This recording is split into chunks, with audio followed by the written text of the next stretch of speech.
Ini dia lagi menikmati sate Grogok, sate apale. Nampak sangat lahap dengan masakan yang khas sekali dari kedai Grogok.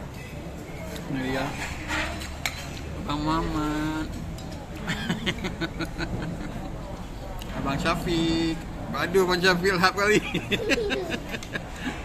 Tambah cik.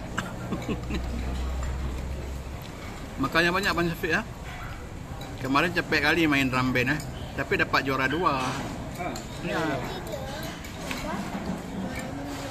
Ini nggak bisa kena daging. Makan betik mesin.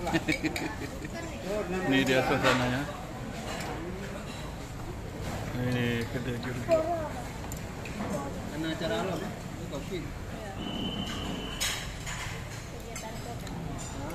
Oke, sekian dulu dari kedai Grogok. Assalamualaikum warahmatullahi wabarakatuh.